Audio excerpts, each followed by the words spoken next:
Hallo meine Lieben, ich habe euch in meinen Videos schon sehr oft die Distress Oxide Inks gezeigt, aber eigentlich gar nie wirklich erklärt, warum ich die so sehr liebe.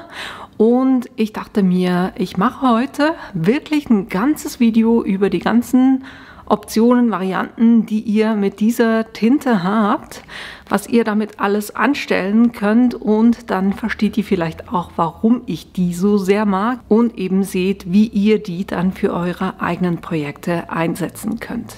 Ich kann schon mal sagen, es wird ein langes Video heute, aber ich hoffe, ihr habt Spaß daran und dass da auch was Neues für euch dabei ist. Gleich nach dem Intro geht's los.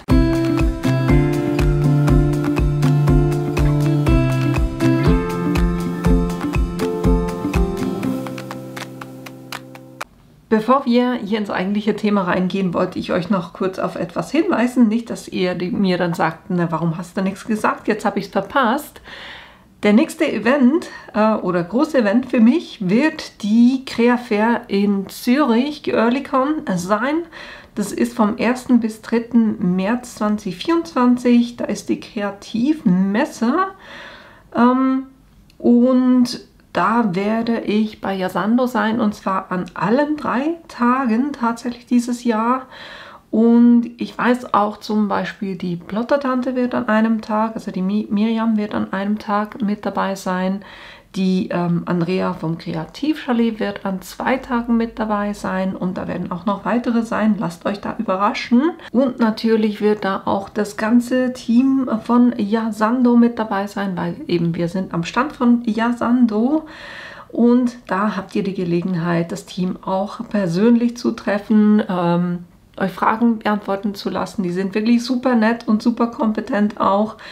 Die kennen ihre Geräte und ihre Materialien wirklich super gut. Also da könnt ihr wirklich mit euren Fragen vorbeikommen.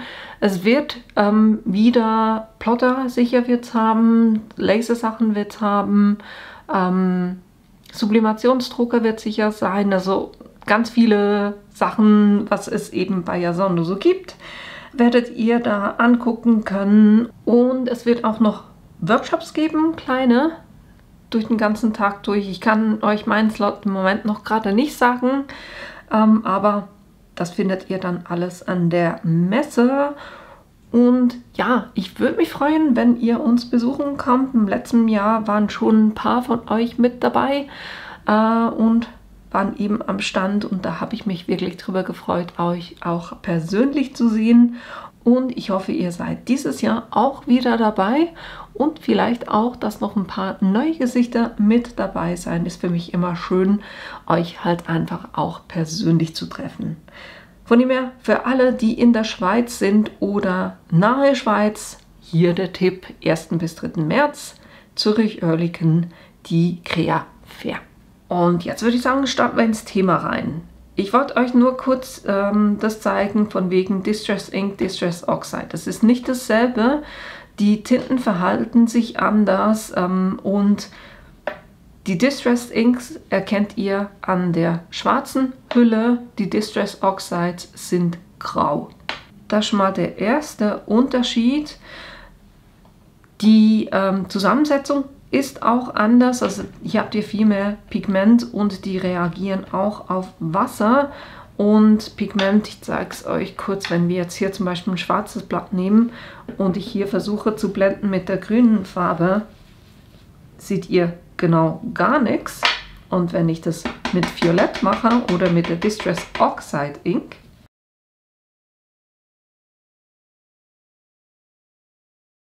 dann seht ihr zwar, dass hier irgendwas drauf ist, aber eine Farbe ist nicht erkennbar. Und hier beim Lilac, bei der Distress Oxide, seht ihr ganz klar, dass das eine lila Farbe ist. Also das heißt, die könnt ihr auch auf schwarzem Karton verwenden oder Farbkarton verwenden. Und sie ist auch, die hier, die Distress Ink, ist wässriger, also zum Stempeln zum Beispiel verwende ich die gar nicht. Die geht wunderbar zum Stempeln. Aber wie sich die Tinte verhält, das seht ihr jetzt in diesem Video in den einzelnen Beispielen. Ich wollte euch einfach kurz darauf aufmerksam machen, dass es eben Distress ist, nicht Distress, sondern es gibt die Distress Ink und es gibt die Distress Oxide Ink und wir sprechen heute von den Distress Oxide Inks. Ich habe heute extra meine Tim Holtz Platte genommen. Normalerweise verwende ich die nicht so gerne, weil eben wunderbar hier immer mein Licht drauf reflektiert. Das ist zum Filmen gar nicht so angenehm. Aber zum Arbeiten mit den Distress Oxides ist es extrem bequem, wenn ihr eine Glasunterlage habt. Von dem her werde ich die heute verwenden. Starten wir mal mit dem ersten Thema und das ist Blenden. Ich mache das gerne so, dass ich mein Panel, also das Papier, ein bisschen größer schneide als das, was ich dann brauche. Weil dann kann ich das schön am Rand entlang auf meine Matte kleben und das verrutscht dann auch nicht, während ich hier am Blenden bin. Es gibt auch wunderbar solche Matten von Waffle Flower zum Beispiel, wo ihr sowas dann ganz einfach mit der festmachen könnt. Die hat es zeitlich nicht ganz zu mir geschafft und von dem her machen wir das heute so, wie ich das sonst auch immer mache, nämlich das einfach ganz kurz festkleben. Je nachdem, was ich machen will, verwende ich unterschiedliche Parts. Das hier sind die Mini Domed Ink Blending Foam, die man dann einfach auf die Ranger Tools drauf machen kann. Als ich gestartet hatte, habe ich die hier verwendet. Ich finde es aber mit den Runden einfacher, dass ich keine harte Kante bekomme, wenn ich blende. Finde ich angenehmer. Starten wir mal mit dem Rosa oben. Das heißt, das gut laden, damit das hier wirklich schön Farbe drauf hat. Und dann starte ich quasi einfach von oben runter. Das heißt, oben habe ich mehr Farbe und dann werde ich, je tiefer dass ich gehe, desto leichter werde ich mit der Farbe. Da ist jetzt eben auch die Matte angenehm, weil ich kann mir so ein bisschen angucken, welche Farbe wie viel Platz einnehmen soll. Ich würde sagen, hier mit dem Rosa bin ich mal so weit. Dann haben wir hier Blau. Das Blau, da komme ich von unten hoch.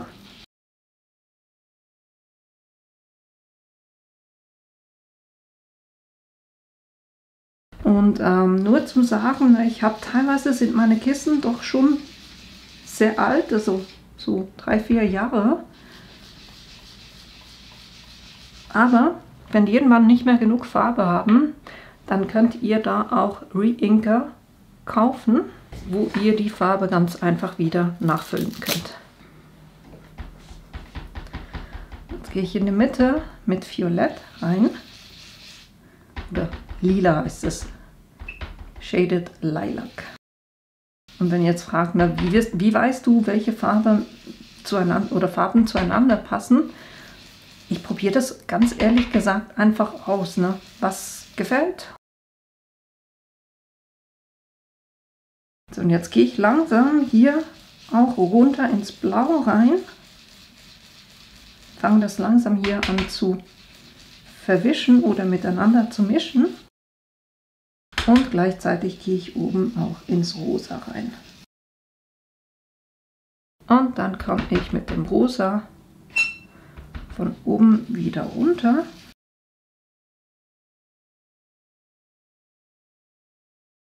Ist immer so ein bisschen hin und her von den Farben. Aber so bekommt ihr echt super schöne Farbverläufe hin mit den Distress Oxide Inks. Und die Matte kann ich ganz einfach mit entweder Wasser und einem Tuch abwischen oder ich habe hier so Baby Wipe Tücher. Kann man das wunderbar auch abwischen und hat wieder eine schöne saubere Arbeitsfläche. Und ihr seht, wie schön hier diese Farben auch miteinander harmonieren. Ich hoffe, ihr seht es in der Kamera, aber in echt ist es wirklich einfach nur super schön. Und jetzt kann ich ganz einfach hier die Kanten noch abschneiden. Und dann habe ich hier wunderbar eine Hintergrundkarte, die ich dann zu einer ganzen Karte verarbeiten kann. Jetzt, wenn ihr sagt, na, ist ja schön und gut, aber ich habe nicht so viele Farben, was mache ich denn jetzt? Und da zeige ich euch kurz, wie ihr mit 2 Farben dann quasi auch eine dritte Farbe erreichen könnt, weil sich die Farben eben auch überdecken. So kann man auch wunderbar endlich die Washi-Tape-Resten oder Washi-Tapes verwenden, die schon seit Jahren in der Kiste liegen und nicht verwendet wurden. Das heißt, ich starte auch wie immer einfach oben. Das richtig schön füllen mit Tinte.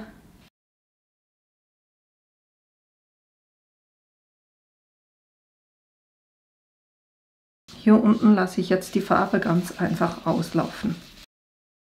Dann nehme ich hier das Salty Ocean und komme da von unten hoch.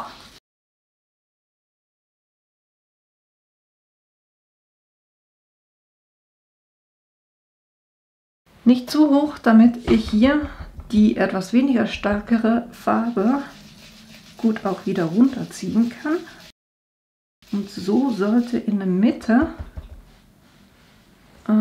eigentlich ein Lila entstehen. Wenn ich jetzt hier, ich merke, dass ich blaue Farbe mitnehme, wenn ich hier oben arbeite, könnt ihr auch ein Blatt nebendran nehmen und gucken einfach, sobald hier aus dem Blau wieder hochgeht, dass ihr das einmal abtupft,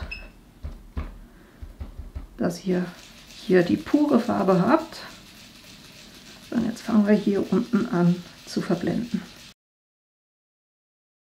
Da seht ihr, das nimmt jetzt blau auf. Diese Schwämme könnt ihr übrigens auch einfach im Wasser auswischen und die trocknen lassen und dann jo, funktionieren die wieder wunderbar mit jensten Farben. So, ich würde sagen, ich bin mit dem Ergebnis zufrieden. Und dann seht ihr das hoffentlich in der Kamera, dass es jetzt in der Mitte auch lila ist. Dass ihr da wirklich einen super schönen Verlauf auch habt. Vergleicht 3 Farben, 2 Farben. Das war das. Jetzt, was ich auch immer extrem cool finde, sind Spotlight-Karten. Das ist die nächste Idee. Spotlight heißt nichts anderes, als dass ihr irgendwo auf der Karte einen Fokuspunkt legt und mache jetzt quasi einen Farbverlauf von oben nach unten. Oder spielt im Moment eigentlich keine Rolle, weil es alles gleichmäßig verteilt ist. Natürlich gucke ich, dass ich nicht in diese Felder komme und nicht in diese Felder.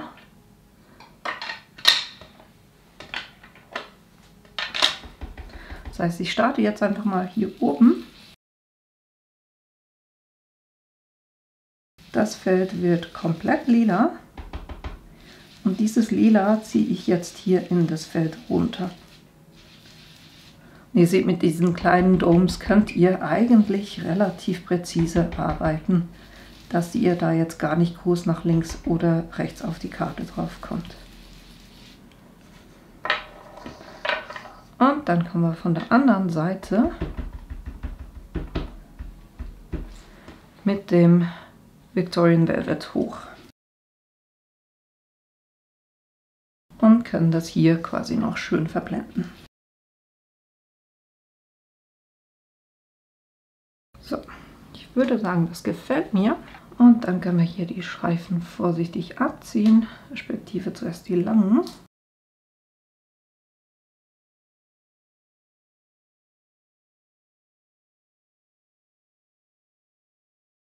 Und dann seht ihr, dass ihr hier wunderbar solche Spotlight-Karten habt, wo ihr dann einzelne, ihr könntet hier Blütenstempel in Schwarz zum Beispiel drauf machen in die einzelnen Felder.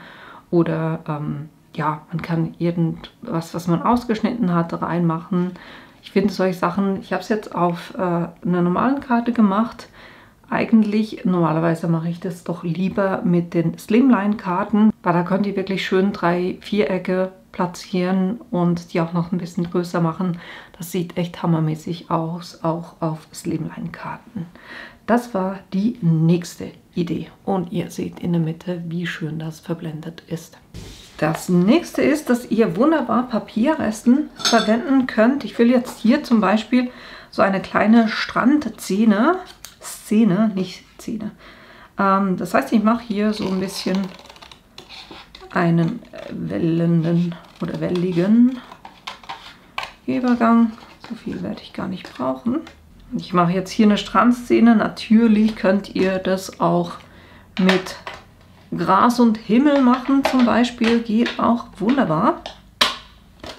Das heißt, ich habe hier mein Papier.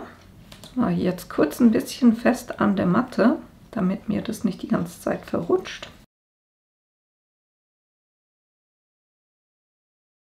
Dann mache ich mir hier diese Schablone unten fest.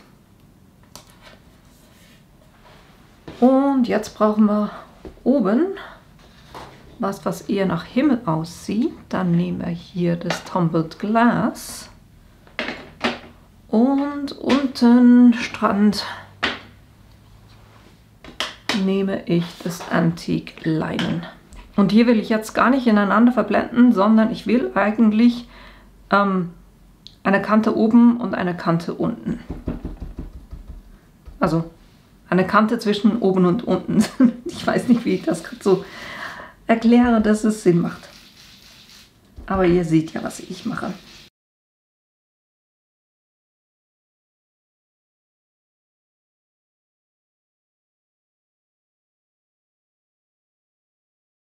Und dann kann ich das hier wegnehmen und quasi das Gegenstück, wo ich es abgeschnitten habe, kurz gucken, wie das war.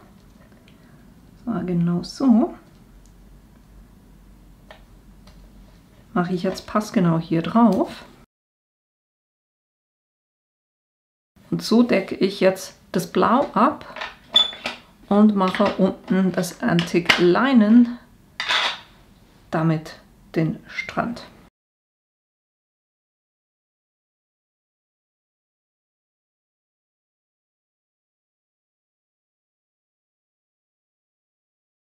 Und so schnell haben wir eine kleine Strandszene gemacht, wo wir jetzt natürlich die Stempel noch drauf platzieren könnten, damit das Ganze dann auch Sinn macht. Aber einfach zu zeigen, so schnell könnt ihr einen Hintergrund einfärben, geht natürlich eben auch mit. Zum Beispiel, ihr könntet ja auch Strand und Wasser, könnte es ja auch sein, ne, so rum. Oder ihr könntet, wenn ihr Grün und Blau nehmt, dann habt ihr Himmel und Gras, ne, je nachdem, was ihr gerade braucht für eure Karte.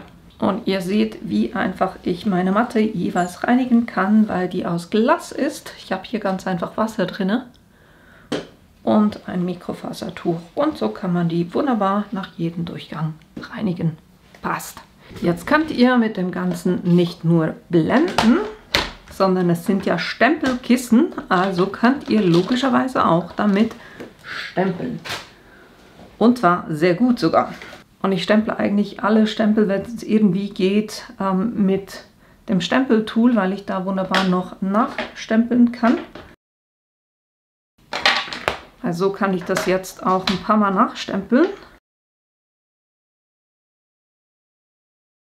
Und ihr seht, dass ich da ein absolut sauberes Stempelergebnis bekomme. Keine verwischenen Kanten oder verlaufenden Kanten. Das ist wirklich ein absolut sauberer Abdruck. Das heißt, die Stempelkissen könnt ihr auch zum Stempeln verwenden. Dann, was ich auch super gerne mache mit dem Stempeltool, ist ganz einfach Farbverläufe. Da kann ich jetzt ganz einfach, ich fange hier vorne an. Da müsst ihr auch gar nicht super genau sein, weil die Farben laufen ja dann ineinander über. Kann ich hier mal mit dem Anfang starten. Gerne auch nachstempeln. Man merkt, der Stempel ist doch schon etwas älter.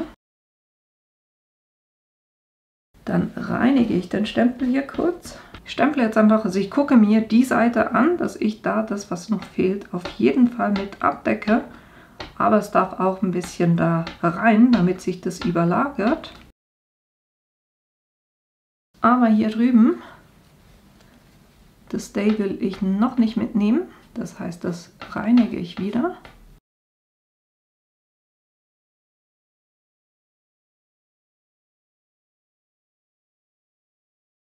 So. Und dann gehen wir am Schluss noch mit dem Stormy Sky und da gucke ich einfach, dass ich beim Haar ansetze. Das heißt, so ein bisschen vom Haar nehme ich trotzdem mit, dass ich da einen Verlauf habe. Ist jetzt ganz ehrlich gesagt nicht meine favorisierte Farbkombi, merke ich gerade beim Stempeln. Aber wenn man es sich ausprobiert, weiß man es nicht, ne? Also beim nächsten Mal würde ich sehr wahrscheinlich eine andere Farbkombi wählen. Aber geht ja auch darum, euch das Prinzip zu zeigen, wie ihr diese Stempel noch anwenden könnt. Dann habt ihr hier einen Farbverlauf und das funktioniert halt einfach eben schön. Ihr seht zum Beispiel beim R hier, da sind beide Farben vorhanden. Und die blenden wunderbar ineinander. Na, das funktioniert wirklich gut. Wenn man weiß, welche Farben man haben will. Wir machen gleich noch mal weiter mit Stempeln. Weil es gibt ja diese Stempel, die gemacht sind dafür, dass man die übereinander legt. Und zwar habe ich hier so einen Rosenstempel. Der Hintergrund, dann das mit mehr Details, weniger Details und dann nur noch die Outlines. Und wenn man das machen wollte, dann musste man in der Regel solche Farbkombi-Paletten haben. Und ich habe die tatsächlich auch nur für das verwendet. Ja. Und ich würde sagen, man kann das wunderbar auch mit den Distress Oxides Inks machen. Gehen wir hier mit Lost Shadow, dann Tattered Rose, dann Victorian Velvet und dann noch das Abaddon Coral. Diese Reihenfolge. Das heißt, das ist die dunkelste, das ist meine hellste. Und hier fängt man dann eben mit der hellsten Farbe quasi, also die hellste ist die, die zuunterst kommt in der Regel.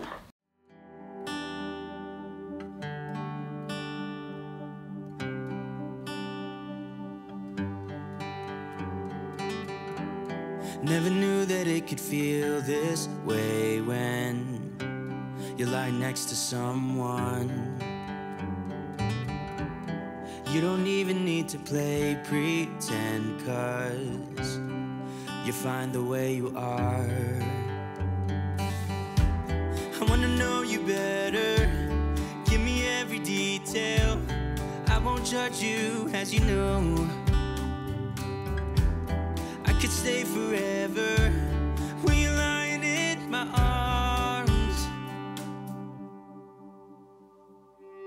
My heart is open, it just took some time. Ist jetzt doof, wenn mir die Farbe dann nicht gefällt, weil die Kombi, die ich bis jetzt auf dem Stempel habe, die gefällt mir. Aber naja, müssen wir dann nochmal von vorne starten. Ja, schade, schade, schade. Ist es genau nicht. Versuche es jetzt noch zu retten, weil das ist viel zu leuchtend. Das ist das Problem, nicht das Rot zwingend. Ich versuche das jetzt ein bisschen zu korrigieren und gehe tatsächlich mit Hickory Smoke, das heißt mit einem Grau drauf. Weil das, was ganz hinten ist ja eher so ein hellgrau. Vielleicht können wir es retten.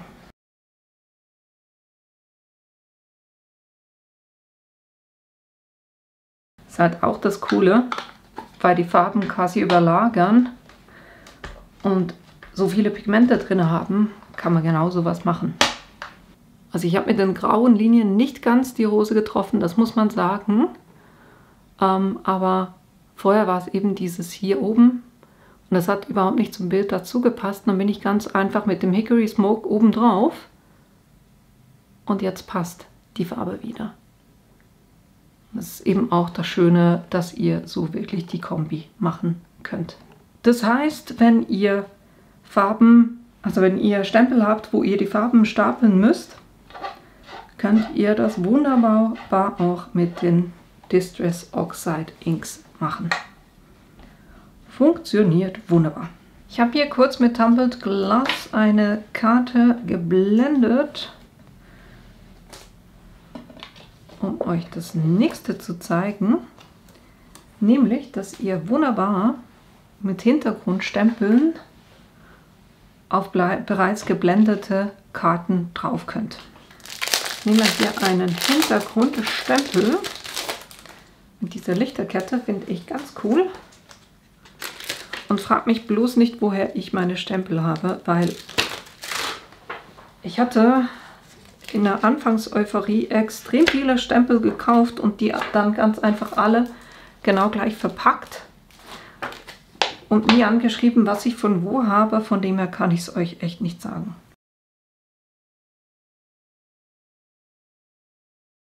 Und so seht ihr, dass ihr wunderbar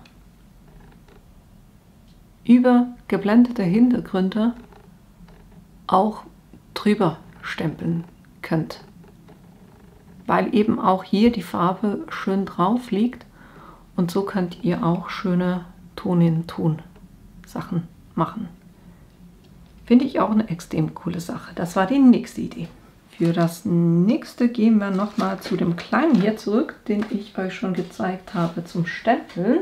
Weil eine weitere coole Eigenschaft, die Embossing, jetzt habe ich schon zu viel verraten, die Distress Oxides haben, ist, dass die auch fürs Embossen gehen.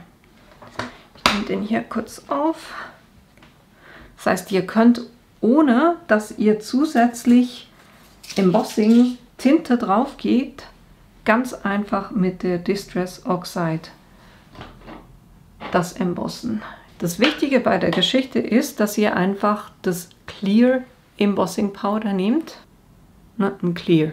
Weil sonst macht es ja keinen Sinn, weil wir wollen ja die Farbe sehen, die wir stempeln und nicht irgendeine Farbe, die das Pulver hat. So, jetzt bevor ich stemple, nehme ich hier das Powder Tool und gebe das hier auf die Karte, damit ich nachher das Pulver wirklich nur da haftet, wo ich das dann auch haben möchte, nämlich da, wo ich stemple. Und dann können wir das Ganze stempeln.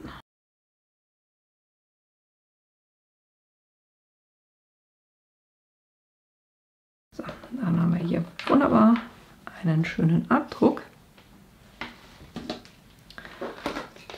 Dann nehme ich hier ein Blatt, damit ich die Reste vom Pulver auffangen kann. Gehe da mit dem Pulver drüber.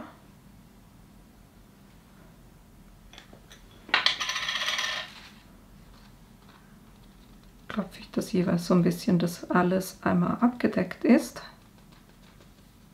So. Und dann kann man das einmal abklopfen. Die Reste wieder zurück ins Töpfchen.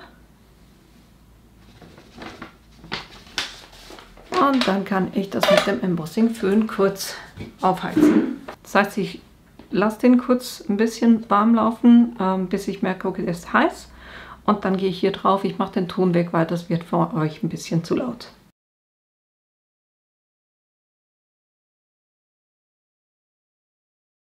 Tada! Und schon haben wir den kleinen embossed. Das ist wirklich schön glänzend und hat eben so ein bisschen diesen erhobenen Effekt. Und so braucht ihr eben nicht viele verschiedene Farben an Embossing-Pulver, sondern ihr könnt eigentlich die Farben, die ihr an Distress Oxide Ink habt, könnt ihr dann auch embossen. Finde ich eine ganz coole Sache. Als nächstes embossen wir zuerst und dann machen wir weiter. Diesmal verwende ich weißes Embossing Pulver.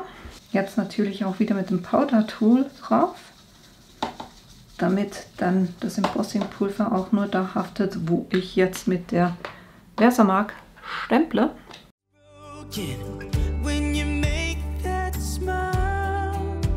So just stay for a little while.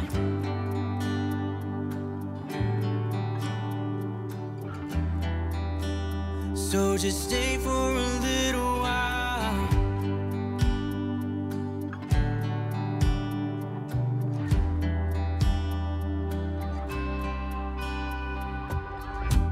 I didn't think that I would find that someone. Jetzt weiß ich nicht, ob ihr den Effekt seht. Vielleicht so? Das ist jetzt weiß auf weiß. Für euch sehr wahrscheinlich extrem schwer zu erkennen. Aber man merkt, das Pulver ist geschmolzen. Das ist genau das, was wir haben wollen. Und jetzt blende ich einfach über die Karte komplett drüber. Das heißt auch über das, was ich embossed habe.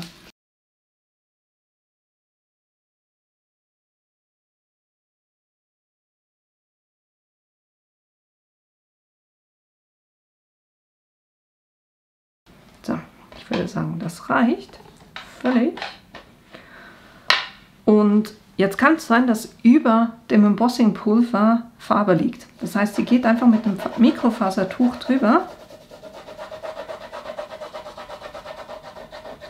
Und so könnt ihr die Farbe wunderbar wieder wegwischen. Diese Technik nennt sich Emboss Resist. Erstmal von Weitem. Die Ränder schneide ich nachher natürlich noch ab.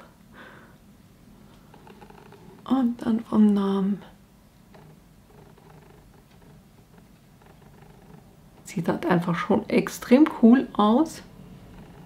Und eben wie gesagt, ihr könntet auch blenden natürlich. Ihr könntet in der Mitte so ein bisschen eine andere Farbe nehmen. Könnten wir eigentlich noch machen. Ne? Wir könnten in der Mitte versuchen mit dem Lilac.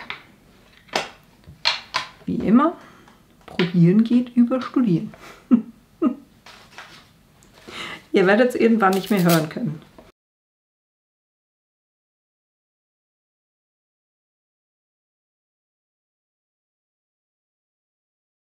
Und jetzt habe ich das quasi so ein bisschen zweifarbig mit einem Verlauf. Mitte lila, außen rosa. So könnt ihr auch damit spielen. Diese Technik nennt sich Emboss Resist und finde ich wirklich eine super Sache. Habe ich das jetzt bei jedem gesagt? Ich glaube ja. Na, also ihr merkt, ich liebe diese Stempelkissen. Fürs nächste nehme ich nochmal ein Mandala und wir embossen nochmal. Das heißt, jetzt passiert quasi genau das gleiche nochmal wie vorhin. Das nächste Coole an der Geschichte ist jetzt, dass wir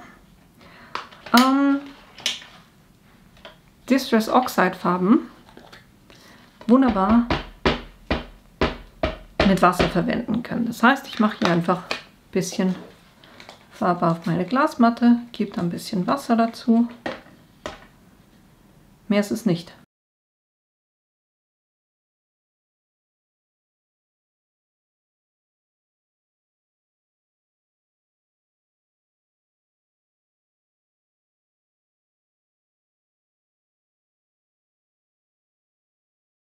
Und das so trocknen lassen. Ich habe das ein bisschen trocknen lassen. Und das sieht so aus. Das heißt, das Weiß ist immer noch weiß. Aber wir haben halt diesen quasi Wasserfarben-Effekt im Hintergrund mit den Distress Oxides. Und ich habe natürlich hier zwei Farben genommen, die jetzt nicht so prägnant sind. Wenn ihr dunklere nehmt, dann wird das natürlich noch viel stärker. Das war auch eine Variante, die ich euch zeigen wollte, eben mit diesem Embossing und dann quasi das mit, also die Distress Oxide mit Wasser auf verdünnen, das wollte ich sagen, und zu den Hintergrund gestalten. Das nächste habe ich auch schon vorbereitet und zwar habe ich ein Heat Embossing gemacht mit weißem Embossing Pulver auf eine schwarze Karte. Ignoriert jetzt das Ergebnis nicht so super. Ich habe relativ viele Stellen, wo eigentlich kein Embossing Pulver sein müsste. Aber naja, Geht ja darum, das zu Demo-Zwecken zu zeigen. Und ich habe auch schon angefangen mit dem, was ich euch hiermit zeigen will. Ich habe mit der Lilac Distress Oxide hier schon mal das hier ringsherum ausgeführt, plus die Blume in der Mitte. Und außen werde ich jetzt noch rosa gehen, also mit dem Victorian Velvet. Und das mache ich ganz einfach so, dass ich hier Farbe auf die Glasmatte mache. Wenn ihr jetzt keine Glasmatte habt, könnt ihr natürlich das auch auf einem Stempelblock zum Beispiel machen. Und dann gehe ich hier nicht mit dem Wasser rein, sondern ich mache einfach nebendran ein bisschen Wasser. Es geht nur darum, meinen Pinsel so ein bisschen feucht zu machen. Und dann kann ich hier die Farbe auflösen und damit auch die Teile hier ganz einfach damit einfärben, als ob es quasi eine Wasserfarbe wäre. Weil die Farbe eben eine hohe Pigmentierung hat. Auf Weiß kommt das natürlich noch mehr zur Geltung, aber ich wollte es euch zeigen, dass ihr das sogar auf Schwarz machen könnt. Ich gehe da jeweils einmal drüber, dann lasse ich das trocknen und dann gehe ich nochmal drüber. Das Schöne ist, es ist halt wirklich super einfach gemacht, weil ihr quasi mit dem Embossing eine Blockade bildet. Und ihr habt gesehen, ich habe es jetzt abgeputzt, das heißt, ich gehe nicht mit dem Stempelkissen ins Nass rein. Auch wenn ihr das mit dem Stempelblock macht, macht den Stempelblock an eine trockene Stelle und nicht an eine nasse. Ich gehe jetzt hier noch ein zweites Mal drüber und dann haben wir quasi schon eine zweite Lage Pigmente drauf und das wird auch schon wesentlich mehr rosa. Wie gesagt, auf Weiß kommt das natürlich noch viel stärker zur Geltung. Dann seht ihr, auf Schwarz hat das eher so ein bisschen einen verträumten Kreidefarbe-Effekt. Sieht natürlich auf Weiß anders aus, aber wenn ihr da mit einer normalen Distress Ink drauf wärt, dann würdet ihr gar nichts sehen von einer Farbe. Also es macht schon einen Unterschied. Das war dieses Beispiel mit der Distress Oxide Ink verwässert auf einen schwarzen Karton innerhalb der Motive, die ich mit dem Heat Embossing gemacht habe. Die nächste Idee machen wir wieder kurz die Karte fest, weil wir starten mit einem Blending. Und ich mache das jetzt nicht komplett die Karte, sondern ich will so ein Spotlight machen. Ich will nicht, dass die Farben für euch langweilig werden, aber es sind halt meine Lieblingsfarben, von dem her, ach, wisst ihr was, ich gehe nochmal mit dem Victoria Velvet.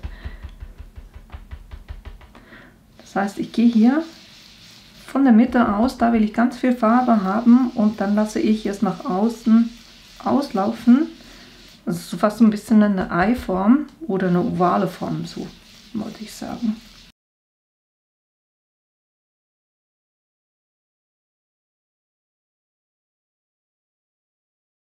Wir machen noch ein bisschen weiter mit Embossing, weil, was ihr auch machen könnt, flächig drauf gehen. Ich habe hier ein Embossing-Pulver, das heißt Bridal Tinsel und das hat extrem viele Glitzerelemente drin. Und das gebe ich jetzt hier drauf und die Elemente bleiben dann natürlich nur da haften, wo jetzt von der Tinte drauf ist. Seht ihr das vielleicht schon ein bisschen? Das ist einfach in der Mitte.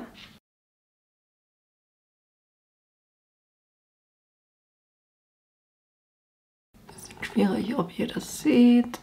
Na, dann habt ihr hier so einen Glanz drauf, wo ihr dann ein Element drüber kleben könnt, damit der Rest so ein bisschen drunter hervorguckt. Das heißt, Glitzer Embossing Pulver drauf zu machen.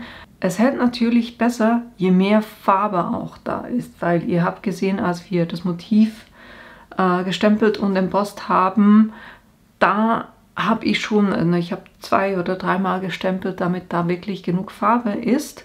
Und hier hat es so fleckenweise hat es genommen. Das heißt, man könnte hier durchaus noch mit mehr Farbe drauf gehen. Dann hält es noch ein bisschen besser.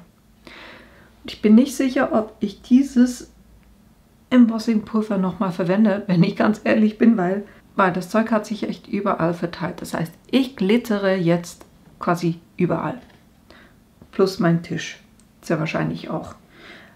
Ja, also nicht mein Favorit. Ich konnte mich gar nicht mehr daran erinnern, dass das so dermaßen extrem ist mit diesem Pulver. Von dem her, das verschwindet bei mir eher hinten im Schrank, ganz ehrlich gesagt. Weil ich mag das überhaupt nicht, wenn ich gebastelt habe und dann sauber mache und es immer noch überall glitzert. Ist nicht so meins. Aber, ne, wem es gefällt, es ist eine Option. Für das nächste Beispiel habe ich einfach wieder ein Embossing Resist gemacht. Das heißt, ich habe gestempelt mit der Versamark und dann mit weißem Embossing-Pulver das embossed und dann habe ich mit der Victorian Velvet das geblendet. Und bei der Technik ist es wichtig, dass ihr möglichst viel Farbe auftragt. Das heißt, ich bin hier im unteren Bereich, wo ich jetzt die Technik anwenden will, habe ich viel Farbe aufgetragen und habe es dann hier oben so ein bisschen auslaufen lassen. Was wir jetzt machen, ich habe hier einen Wassertankpinsel, dann habe ich ein Tuch hier und jetzt geht es quasi einfach darum, da wo ich die Blumenblüten habe, dass ich da wieder die Farbe wieder wegnehme. Na, kommt das? Das heißt, ich habe hier in der Mitte eine Blüte, da gehe ich jetzt einfach mit dem Wasserpinsel drauf und weiche die Farbe auf, dann tupfe ich das ab und mit dem Abtupfen nehme ich Farbe weg. Seht vielleicht, ich habe dieses Paddel hier, habe ich schon gemacht. Und so gehe ich jetzt quasi ringsherum um diese Blüte und nehme hier Farbe wieder weg.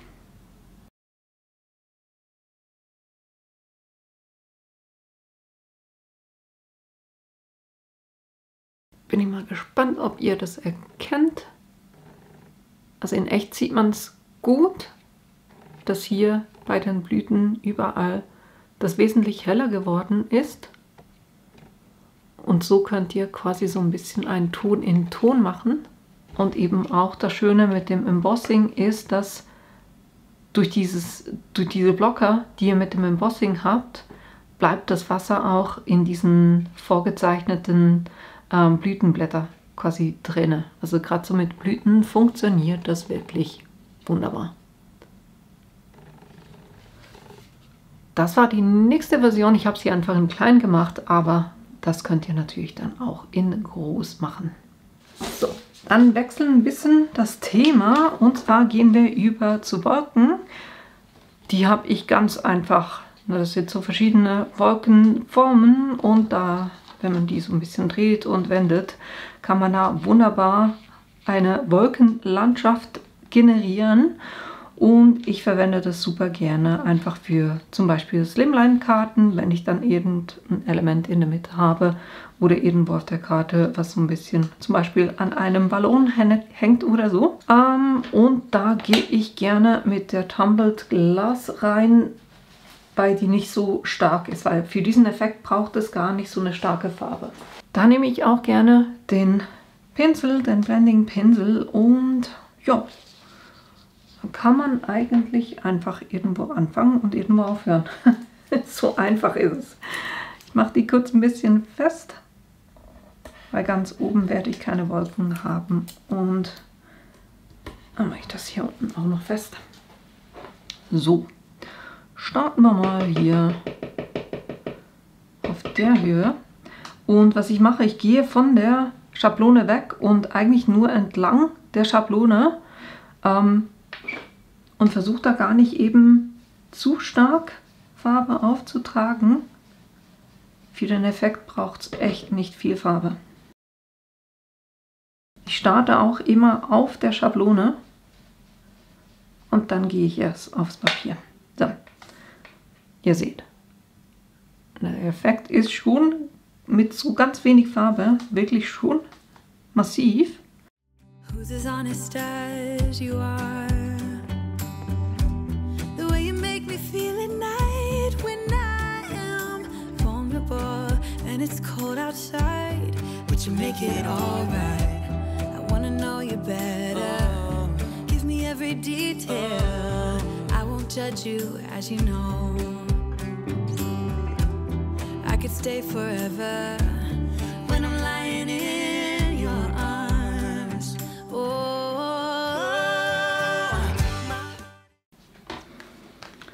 So.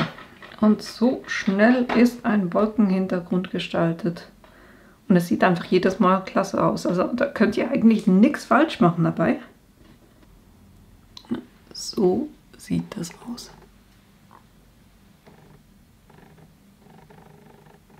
Total simpler Effekt, aber es gibt echt viel her.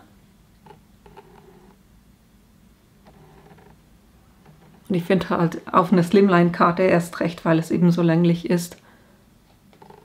Na, so einfach ist ein Wolkenhintergrund geblendet. Für diese Variante habe ich eben am liebsten arbeite ich mit der Bürste, weil ich da nicht zu viel Farbe auftrage und die sehr schnell auch verblenden kann. Das war diese Option, das heißt ganz einfach mit so einer Schablone einen Hintergrund gestalten. Das nächste, was ich zeigen will, ist ganz einfach auch wieder eine Slimline-Karte, aber da quasi mit einem Ombre, also das heißt, wir fangen irgendwo mit einer, also wir fangen in der Mitte an mit der dunkelsten Farbe, dann werden wir heller, dann werden wir wieder heller, dass wir so einen Farbverlauf haben und das eben hier mit dieser Schablone. Auch die habe ich selber geschnitten. Ist wirklich mit dem Plotter super einfach gemacht. Machen wir die noch ein bisschen fest, damit die nicht verrutscht. Hier arbeite ich auch wieder mit dem Pinsel und dann gehe ich eben von der Mitte nach außen.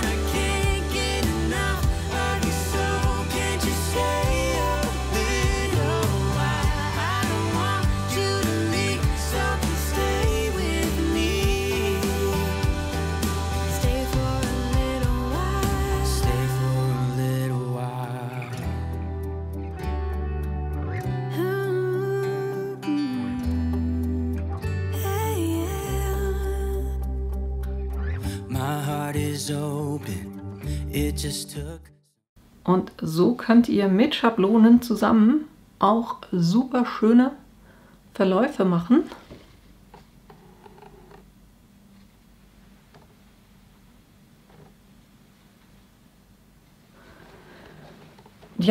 Damit hatte ich auch schon eine Karte gemacht, weil ich das so liebe. Und da der Hintergrund eben schon eine Farbe hat, habe ich den Stempel gestanzt und gar nicht koloriert. Aber eben aus so einem Panel könnt ihr wunderbar solche Karten machen.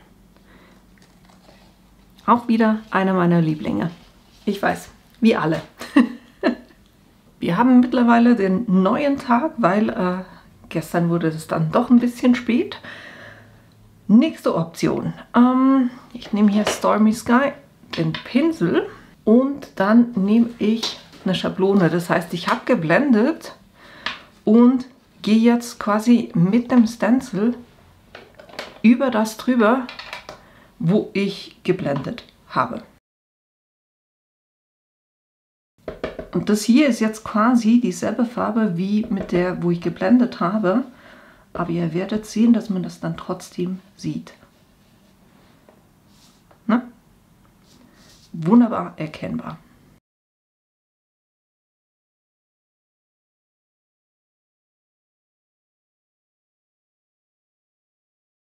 Und wenn mir jetzt die Kanten zu harsch sind, kann ich immer noch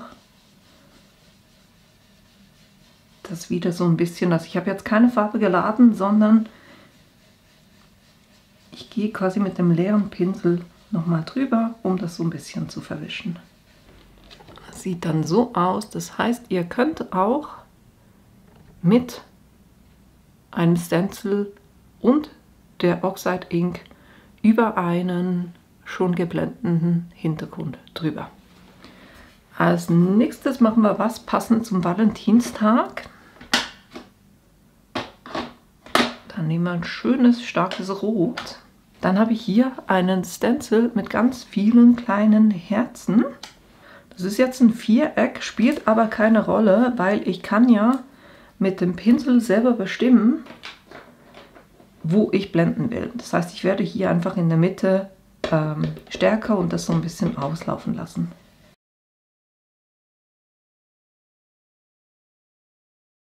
Ich gebe da schon ordentlich Farbe drauf. So habe ich in der Mitte ein Spotlight quasi. Das sieht dann so aus.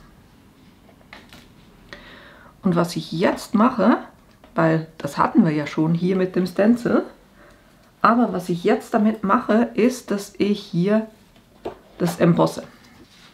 Das heißt, ich nehme hier wieder mein Blatt, mache vom durchsichtigen Puder drauf, weil ich will ja, dass ich diese Farbe verwenden kann.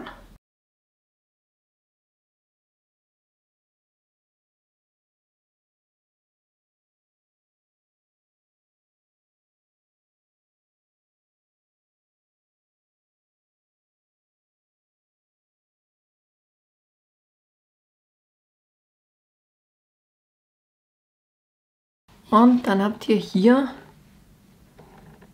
das Embossed und es läuft trotzdem quasi so ein bisschen aus. So könnt ihr wunderbar auch diesen quasi Blending-Effekt machen und habt dann aber trotzdem in der Mitte die embosseden Herzen.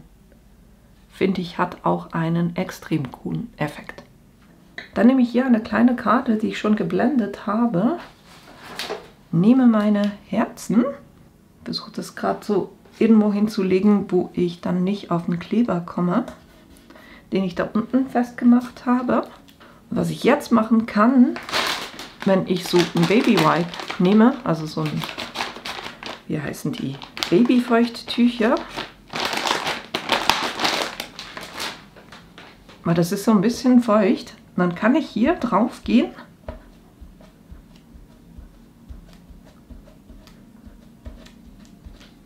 und quasi die Farbe wieder runternehmen.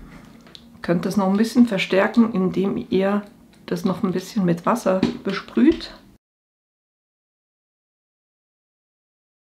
Sieht jetzt so aus, als ob da nichts passiert wäre, aber wenn wir jetzt einen Stencil wegnehmen, habt ihr wunderbar quasi einen Hintergrund und ganz leicht eben diesen Effekt vom, man nennt das Color Lift, also die Farbe wieder wegzunehmen quasi. Das war diese Idee. Beim nächsten habe ich einen Panel, wo ich geblendet habe und da habe ich schon ordentlich Farbe drauf gegeben. Und ich werde jetzt eine Hälfte abdecken und die so machen, dass ich das bespritze, aber die Farbe dann, das Wasser dann quasi sitzen lasse. Wenn ihr fest drauf drückt, also ich habe jetzt hier einen großen Blob, wenn ihr wenig drauf drückt, kommen große Tropfen, wenn ihr schnell drauf drückt, dann gibt es so quasi einen größeren Sprühnebel. Und das lasse ich jetzt einfach mal sitzen. Ihr könnt auch mit dem Föhn dem so ein bisschen helfen. Ich habe hier den von Tim Holtz. Ich habe echt mit vielen anderen Föhnen versucht, das zu machen, aber der ist echt, auch wenn ihr mit Wasserfarben koloriert, der ist super. Weil ihr könnt immer zwischendurch etwas wieder trocknen, Der wird schön warm, aber er bläst nicht. Das heißt, er verschiebt euch die Farbe auch nicht. Der ist wirklich der Hammer und er ist auch super schön leise. Werdet ihr gleich merken, weil ich kann dazu immer noch sprechen. Ne? Da war jetzt relativ viel Farbe. Ich lasse die jetzt einfach noch ein bisschen arbeiten und mache auf der anderen Seite dasselbe auch. Ihr könnt auch Farbe einfach Wasser auf eure Finger quasi drauf spritzen und die Tropfen so ein bisschen runterfallen lassen. Dann habt ihr auch ein bisschen mehr Kontrolle, je nachdem, was ihr erreichen wollt. Jetzt lasse ich das auch kurz ein bisschen sitzen, damit es die Farbe aufweichen kann. Dann gehe ich hier mit einem Zewa-Tuch drüber und hole das Wasser inklusive Farbe einfach wieder hoch. Ihr seht jetzt auch den Unterschied. Auf der Seite habe ich das Wasser einfach sitzen lassen. Das heißt, es bilden sich ringsherum Farbränder. Und auf der anderen Seite habe ich das einfach hochgehoben mit dem Zewa. Und da kommt das helle Papier wieder zum Vordergrund oder an den Vordergrund. Ich habe jetzt relativ große Tropfen gemacht, einfach um das euch besser zu zeigen können. Aber ihr könnt das natürlich auch super dezent auf einen Hintergrund eben mit einem Sprühnebel machen. Und dann habt ihr so wie kleine Sprenkel drauf. Das sieht dann echt auch richtig cool aus. Vielleicht kann ich es euch hier besser zeigen. Na, hier oben so das, wo ich es sitzen habe lassen. Und hier unten da, wo ich es weggenommen habe. Und je länger ihr es sitzen lasst, desto mehr verbindet sich die Farbe mit dem Wasser und dann wird es dann natürlich auch heller. Einfach nicht zu lange warten, nicht, dass es trocknet, weil dann bilden sich eben diese Ränder, also je nachdem, welchen Effekt ihr erzielen wollt. Jetzt arbeite ich noch mit einer zusätzlichen Matte, die wurde mitgeliefert mit dieser Glasplatte und die kann man hier wunderbar drüben befestigen, weil damit funktioniert der nächste Effekt auch besser, weil auf dem Glas ist es so, wenn ich jetzt hier Farbe drauf mache und Wasser dazu gebe, dann entstehen, also das Wasser zieht sich so zu den größeren, da wo es schon größere Tropfen hat, quasi da rein. Und das passiert hier nicht, weil die ist so ein bisschen, die hat so eine Struktur drauf. Damit funktioniert der nächste Effekt, den ich euch zeigen will, eigentlich besser. Dann gebe ich hier ganz einfach Farbe drauf. Zweite Farbe.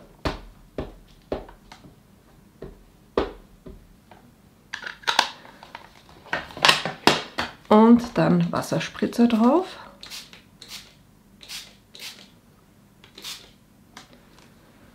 Und jetzt gehe ich direkt mit der Karte hier drauf. Könnt ihr so ein bisschen gucken, wo ihr von der Farbe haben wollt. Wenn ihr merkt, okay, jetzt ist zu viel, dann könnt ihr wieder mit dem Föhn das einmal antrocknen lassen. Und mit diesem Antrocknen könnt ihr quasi dann die Farben überlagern. Ich kann auch hier den Color Lift so ein bisschen machen, um das noch prägnanter zu machen. Jetzt ist es trocken und ich habe hier immer noch die Farbe. Und jetzt kann ich zum Beispiel hier, es ist orange. Das heißt, ich kann hier ins Braun rein. Das ist einfach nur so ein bisschen antippen. Dann habe ich hier diese braunen Spritzer drauf. Now I just hope that you stay for a little while. You fix what's broken when you make that smile. So just stay for a little while. My heart is open. It just took some time. Now I just hope that you stay for a little while. You fix what's broken when you make that smile. Stay for a little. Und das Schöne ist, die Matte könnt ihr ganz einfach mit Wasser wieder reinigen oder eben auch mit Babyfeuchttüchern. Geht auch wunderbar. Und dann habt ihr eine Karte, das wäre jetzt eher was für Halloween oder so oder herbstlich. Und dann könnt ihr echt mit Farben, ihr könnt es kombinieren, ihr könnt lagern. Wenn ich jetzt das Gefühl hätte, ich möchte hier noch mehr Orange, könnte ich einfach nochmal Orange machen und das nochmal reintippen. Also hier könnt ihr wirklich solche Wasserfarben-Hintergründe machen. Funktioniert super. Ich kann euch auch kurz den Unterschied zeigen, wenn ihr das hier eben auf diesem strukturierten macht oder wenn ihr es auf der Glasmatte macht. Und dasselbe kurz nochmal. Das heißt, ich habe diese beiden Farben hier drauf. Jetzt besprühe ich die ganz einfach. Jetzt seht ihr auch, was passiert. Die verfließt quasi. Es hat wirklich einen anderen Effekt, als wenn ihr das hier auf der Matte macht. Und dann nehme ich hier ein Blatt und versuche das. Und dann habt ihr diesen Effekt. Also das heißt, es verfließt wirklich.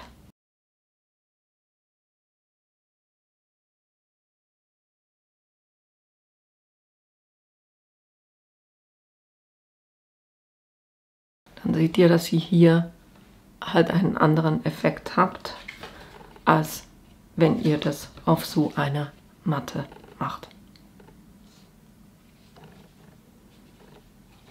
Mir gefällt jetzt das besser, weil ich es kontrollierter machen kann. Das war quasi, dass ihr die Farbe auf die Matte macht und dann ganz einfach das reintupft, einerseits auf der Glasmatte und auf der Matte. Und der nächste Effekt ist ähnlich, aber trotzdem ein bisschen anders. Diesmal nehme ich hier ein Stück Plastik, könnt ihr natürlich auch ein Plastikmäppchen nehmen. Und jetzt gebe ich nochmal diese beiden Farben hier auf das Plastik drauf.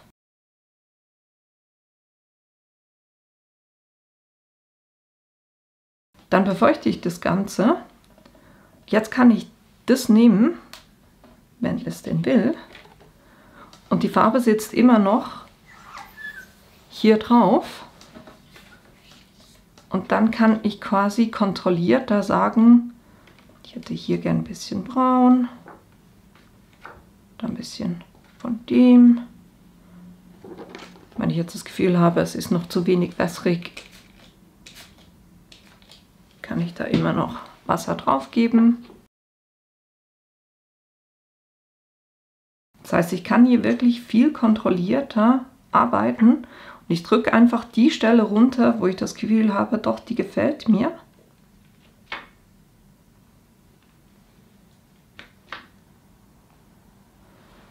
Dann kann ich das natürlich auch zwischendurch trocknen.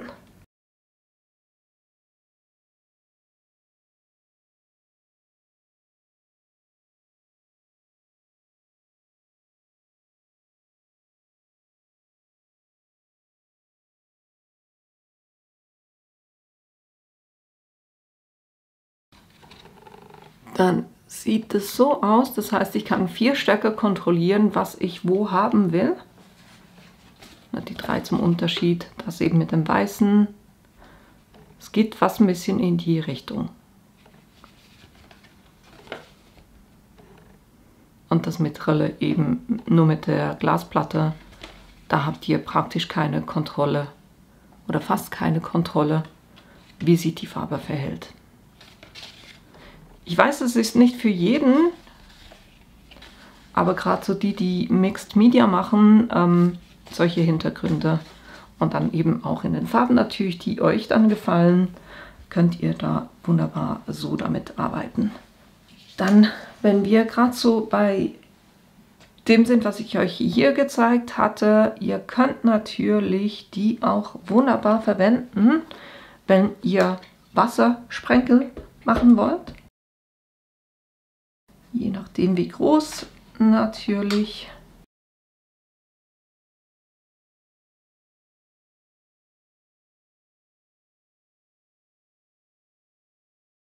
Und dann habt ihr hier auch wunderbar diese Wassersprenkel oder Farbsprenkel, die meiner Meinung nach wirklich einen schönen Effekt auch haben.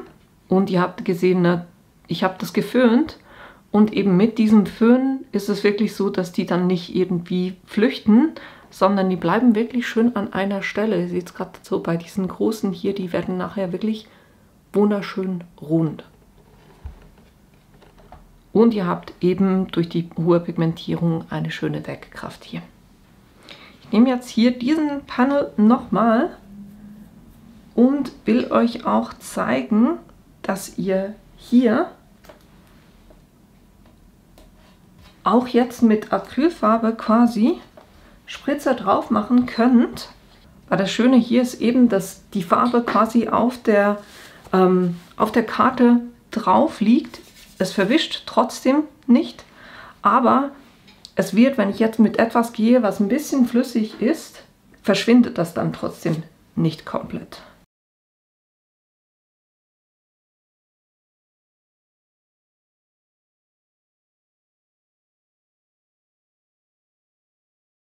Und so habt ihr wunderbar diese weißen Farbspritzer auf der gematteten Karte drauf. Also die verschwindet nicht in der Farbe rein, sondern liegt auch wunderbar drauf. Kommt natürlich auch drauf an, wie stark ihr dann die Acrylfarbe verwässert, um die Spritzer zu machen. Ich hoffe, ihr erkennt es, es sieht so dermaßen Hammer aus.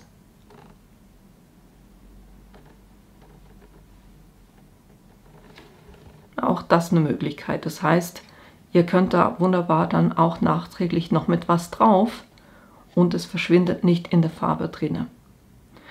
Eben je nachdem nach Wassergehalt. Wir hatten ja das gemacht, dass wir Wassersprenkel drauf machen. Die verbinden sich quasi mit der Farbe, aber wenn ihr mit einer stärkeren Farbe drauf geht, wie eine Acrylfarbe, dann liegen die quasi auf. Das sieht dann auch echt Hammer aus.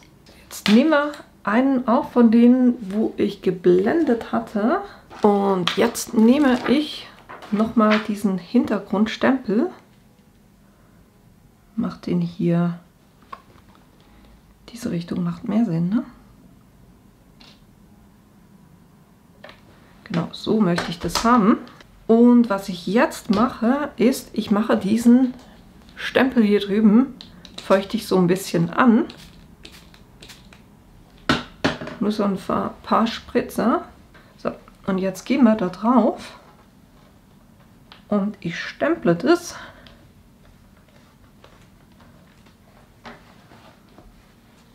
Und nehme gleich danach mit dem Zewa die Farbe weg. Es ist noch nicht ganz so offensichtlich, das heißt, ich mache das nochmal.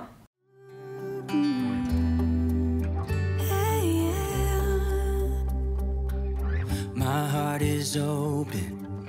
It just took some time. Now I just hope that you stay for a little while. You fix what's broken when you make that smile. So just stay for a little while. My heart is open. It just took some time. So sieht es dann aus. Das heißt, ihr könnt wunderbar auch mit einem Hintergrundstempel, geht natürlich besser, wenn er nicht zu detailliert ist, quasi diesen Waterlift, also das mit dem Wasser die Farbe wieder aufzulösen, könnt ihr wunderbar machen. Dann habt ihr hier einen sehr festlichen mit diesen Lichtgirlanden Hintergrund. Das ist eine Option, das heißt mit dem Hintergrundstempel auf ein Papier, was bereits geblendet ist, und da mit Wasser den besprühen und so quasi die Farbe wieder wegnehmen.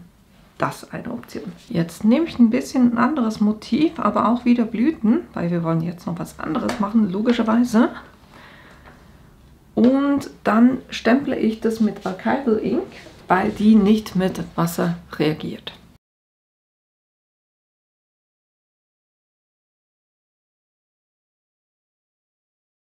So, wunderbar, der Abdruck gefällt mir. Die sollte jetzt natürlich trocken sein, von dem her föhne ich die ganz kurz, damit das wirklich schön trocken ist und mir die nicht verläuft. Dann nehme ich hier meinen Pinsel und wir gehen mal wieder mit der plus das Evergreen Board. Ich starte hier zuerst mit der, weil das Schöne ist, ich kann jetzt quasi auf der Matte hier einfach Farbe drauf machen. Ich kann es auch hier drüben machen, geht auch natürlich. Das mit ein bisschen Wasser besprühen. Und mit der Farbe jetzt quasi mein Motiv kolorieren.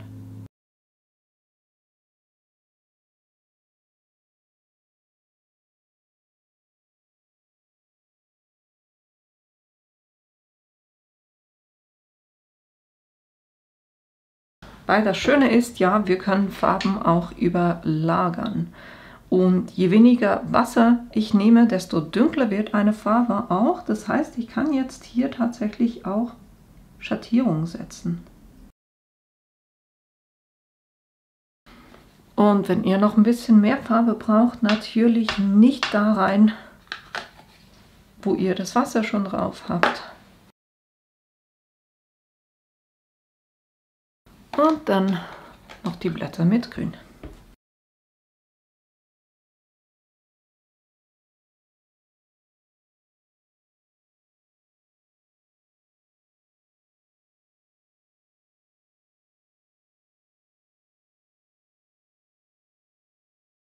Und da ich gerade noch beide Farben hier wunderbar habe,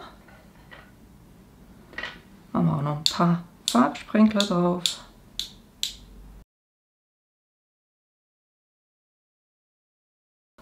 Und so einfach könnt ihr die Oxide Inks auch nehmen zum Kolorieren und eben sogar Farben übereinander zu legen oder dieselbe Farbe übereinander zu legen, um den Schattierungseffekt auch zu erzielen. Geht wunderbar. Durch eben diese hohen Pigmente könnt ihr so wunderbar quasi Wasserfarbenmotive kolorieren. Ich habe jetzt versucht, extra möglichst nicht über die schwarzen Linien drüber zu gehen, weil wir haben einen hohen Pigmentanteil in der Stempelfarbe drin. Ihr könnt es natürlich auch so machen, dass ihr das stempelt und die Karte wirklich, ich zeige euch kurz das, was ich eben nicht gemacht habe. Wenn ihr die Karte hier schön in die Ecke legt und da stempelt und dann den Stempel drinnen lasst, könnt ihr auch wunderbar nach dem Kolorieren die nochmal nehmen, wieder genau gleich hinlegen und nochmal stempeln mit dem Schwarz. Dann liegt die schwarze Farbe dann quasi über der Oxide Ink und so werden die schwarzen Linien auch wieder wunderbar klar. Oder ihr macht es eben so wie ich, dass ihr darauf achtet, dass ihr nicht zu stark mit der Distress Oxide über die schwarzen Linien geht. Dann sind die immer noch schön schwarz. Das ist eine andere Option eben, dass ihr mit den Distress Oxides auch kolorieren könnt. Jetzt, was ist, wenn mir eins überhaupt nicht gefällt? Muss ich jetzt das wegschmeißen? Nein, natürlich nicht. Ihr könnt wunderbar da auch mit Buchstaben die Stellen aussuchen, die euch gefallen.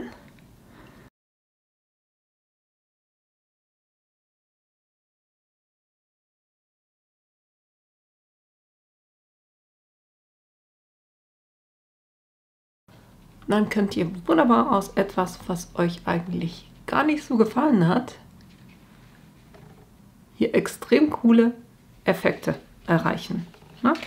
Das ganz einfach aus so quasi einem eingefärbten Papier, was euch einfach so nicht gefallen hat als Hintergrund, dass ihr da ganz einfach das quasi zerschnetzeln könnt und so einen Hintergrund machen könnt oder einen Schriftzug draus bauen könnt oder was auch immer ihr verwenden wollt und dann das auch wieder extrem cool aussieht.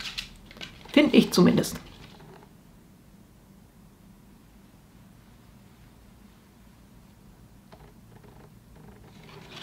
Genau, das war das. Das heißt, dass ihr eben wenn ihr mit Oxide Ink das koloriert quasi und dann einfach mit Cutting Dies, also mit Stanzen, Buchstaben zum Beispiel hier und jetzt ausschneidet, könnt ihr das wunderbar auch so verwenden.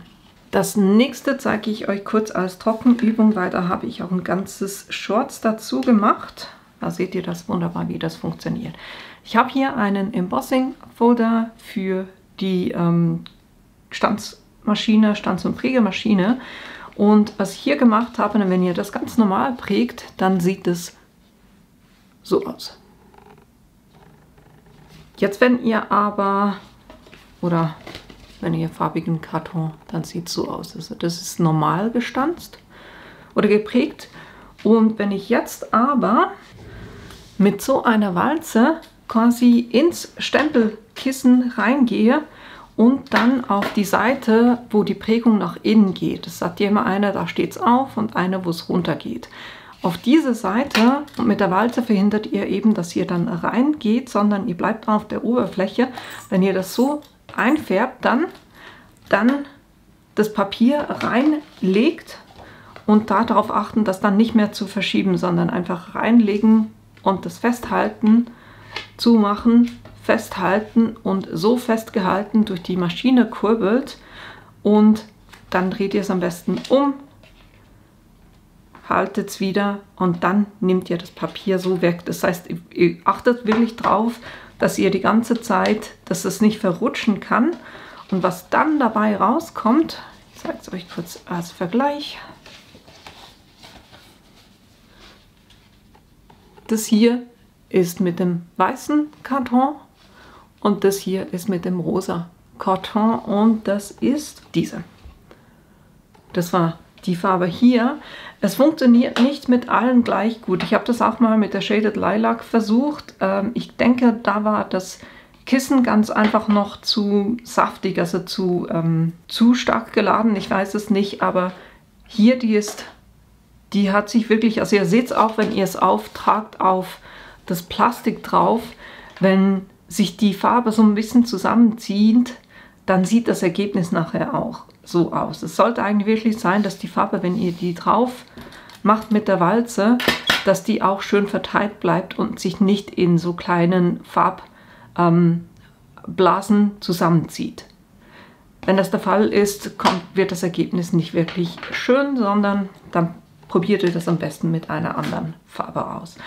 Aber das eben als eine der Optionen, das gibt wirklich super schöne Kartenhintergründe dann, wenn ihr das so macht. Das als weitere Option. Eine weitere und eigentlich sehr einfache Variante, was ihr machen könnt, wir nehmen, was nehmen wir hier? Lavender. Anstatt dass ihr jetzt hier das Ganze mit Blenden versucht einzufärben, könnt ihr natürlich auch das Stempelkissen nehmen und das quasi über das Papier ziehen.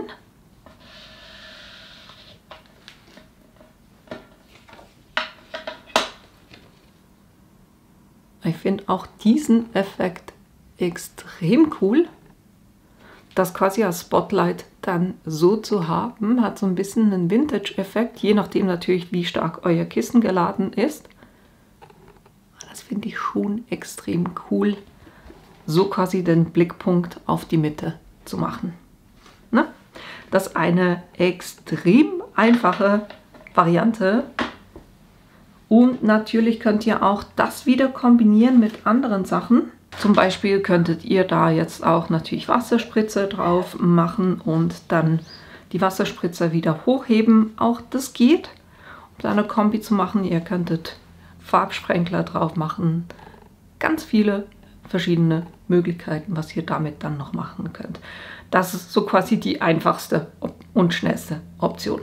Als nächstes, was ich auch gerne damit mache, sagen wir mal, ich habe das jetzt und möchte das auf eine Karte drauf machen. Jetzt möchte ich das nicht weiß haben und ich habe jetzt in dem Orange keine passende Farbe an Farbkarton. Was ich machen kann auch, ist, dass ich das jetzt quasi einfach mit der Pumpkin ringsherum blende. Das heißt, ich nehme ganz einfach hier das Blending Tool. Und jetzt muss ich ja nicht das ganze Blatt einfärben, sondern eigentlich nur ringsherum um die Kanten.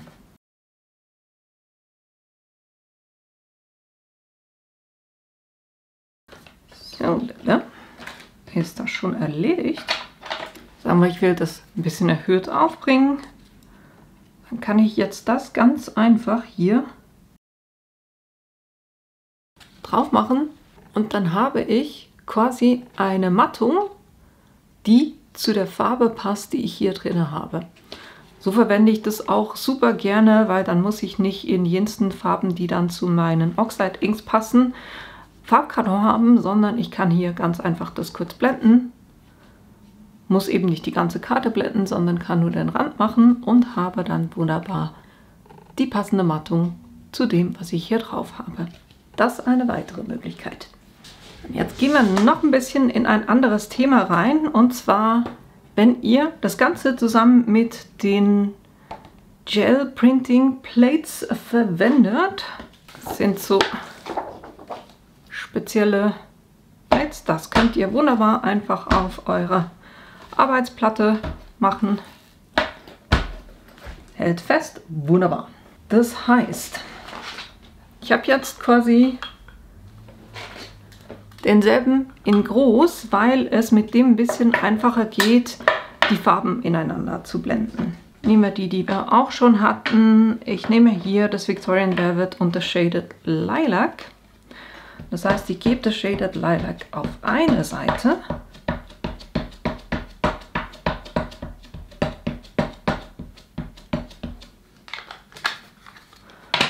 Und das Victorian Velvet auf die andere Seite, ohne dass die sich berühren.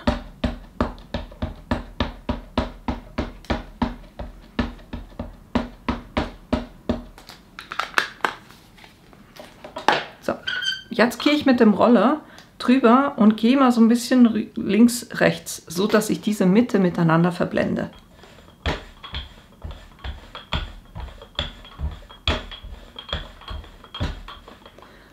Und ihr seht jetzt, dass ich hier wunderbar auch Farbe drauf habe, die kann ich nochmal verwenden. Jetzt gehen wir hier einfach mit einem Papier drauf.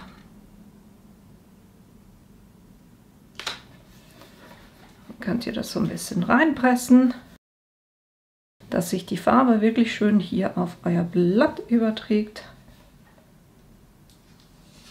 Und dann das Ganze abziehen. Und so habt ihr einen wunderschönen, sanften Farbverlauf mit dem Gel Plate.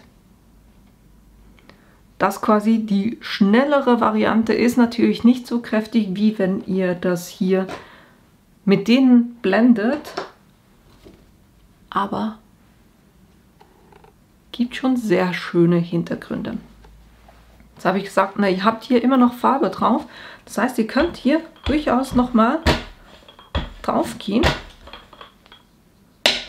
und dann nochmal ein Papier nehmen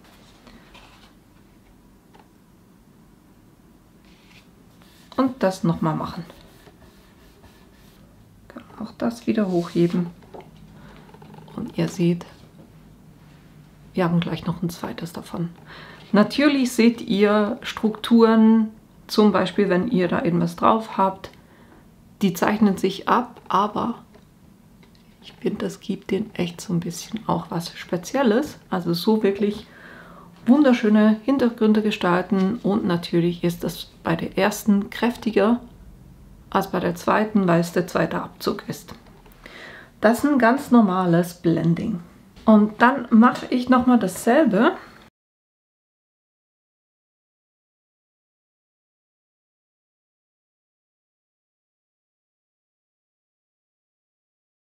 Und ihr seht es auch nach dem Roller, das sieht extrem cool aus. So, jetzt was wir machen ist, wir gehen jetzt nicht direkt mit dem Blatt drauf, sondern ich nehme hier einfach einen Stempel, so einen Rosenstempel, gebe den da drauf, drücke den so ein bisschen rein. Könnt ihr natürlich auch mit einem großen Stempelblock machen.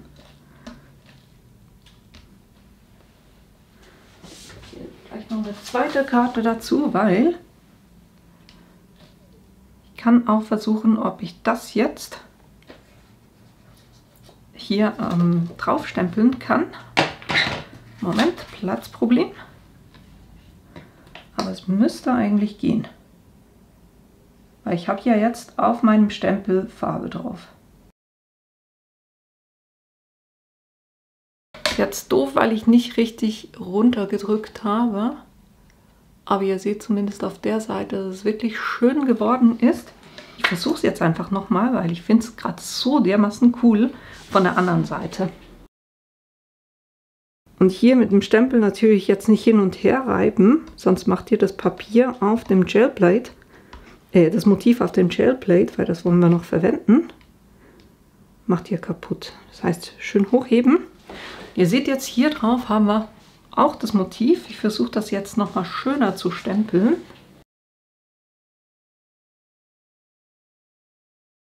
Es ist tatsächlich auch wieder genau dieselbe Stelle hier drüben. Aber einfache Lösung, man kann ja das wegschneiden, dann habt ihr hier trotzdem ein schönes Element. So, das eigentliche Ziel war ja nicht, dass wir hier Farbe wegnehmen, das ist auch eine Option, aber was ich will, ist jetzt, da hier die Farbe weg ist und ich mein Stempelmotiv hier drin sehe, gebe ich die Karte hier ganz einfach drauf und drücke das auch rein. Jetzt hat im besten Moment die Kamera abgeschaltet. Ich weiß nicht, ob ihr es gesehen habt, aber ich habe es ganz einfach hochgehoben. Und jetzt habe ich diesen wunderschönen Hintergrund mit diesen Blumen. Ich finde es Hammer. Von dem her, dass diese Option, und wie gesagt, ich kann den Teil, wo es nicht funktioniert hat, einfach wegschneiden und das hier verwenden. Weil es natürlich auch super schön mit diesem Blending, das wir hier haben. Das heißt, ihr könnt hier quasi einmal also den Abzug verwenden und einmal die Farbe, die ihr mit dem Stempel wegnehmt, auch auf eine Karte übertragen. Beides möglich. Jetzt gebe ich hier wieder die Farbe drauf.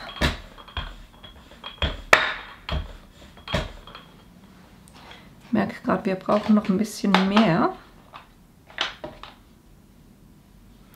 Ich achte jetzt einfach drauf, dass ich das wirklich nur hier drüben drauf gebe.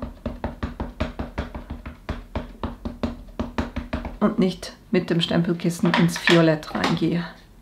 Oder ins Lila. Dasselbe natürlich auf der Seite.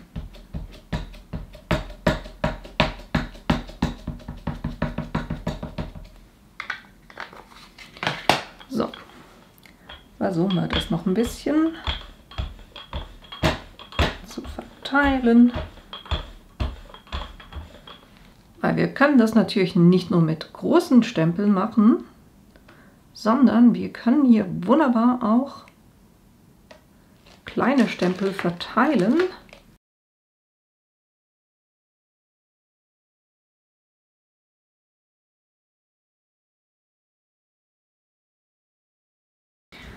Und jetzt nehme ich wieder das quasi,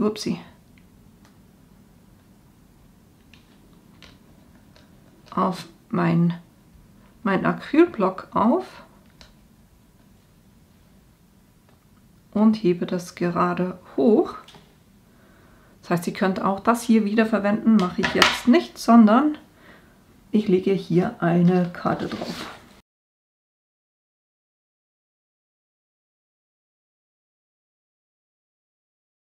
Nehmen wir das hoch.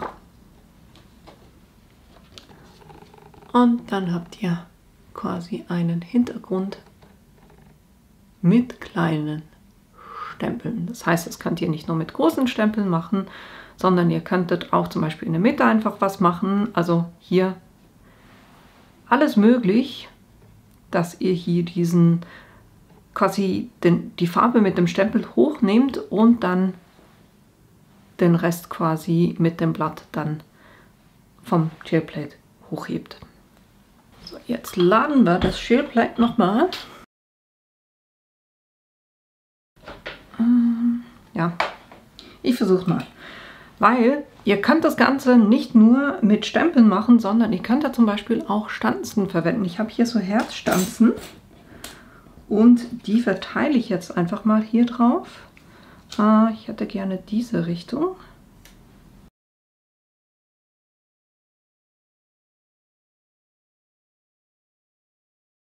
So, dann nehme ich hier mein Papier und platziere das jetzt natürlich da, wo ich auch die Herzen habe. Dann nehmen wir das hoch. Dann habt ihr wunderbar das Papier mit den Herzen, plus wir können natürlich auch die Herzen hochheben und die auf einer Karte verwenden, weil die wurden ja genau gleich auch eingefärbt. Hier auch wieder 2 auf einen Schlag, das heißt die eingefärbten Herzen plus hier die ausgespart wurden quasi. Ich habe die auch kurz gleich festgeklebt, damit mir die nicht verloren gehen. Und so habe ich diese beiden Panels oder Hintergründe, um die zu verwenden. Ich verwende jetzt extra immer dieselben Farben, einfach damit ich die Walze zwischendurch nicht waschen muss. Aber da könnt ihr natürlich die Farben verwenden, wo ihr da gerade Lust drauf habt.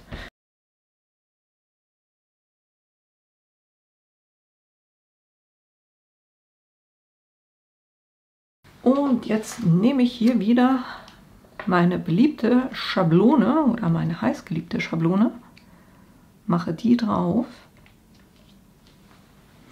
und dann gehe ich mit dem Papier drauf.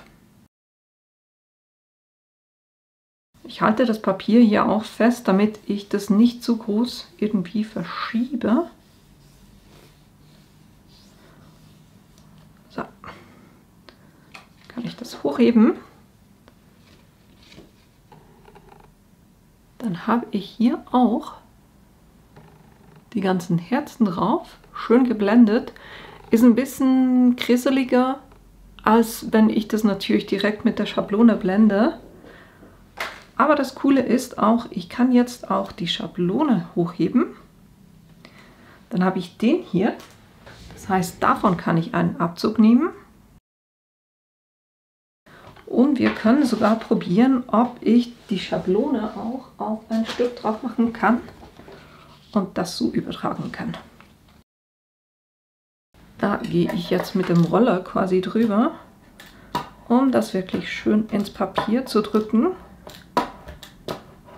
Ich weiß nicht, ob es funktioniert. So habe ich das bis jetzt auch noch nicht gemacht. Natürlich die Schablone festhalten, damit euch die nicht verschiebt. Gehe da sicherheitshalber auch nochmal drüber. So, sehen wir mal das. Das sieht dann so aus. Bisschen verträumter.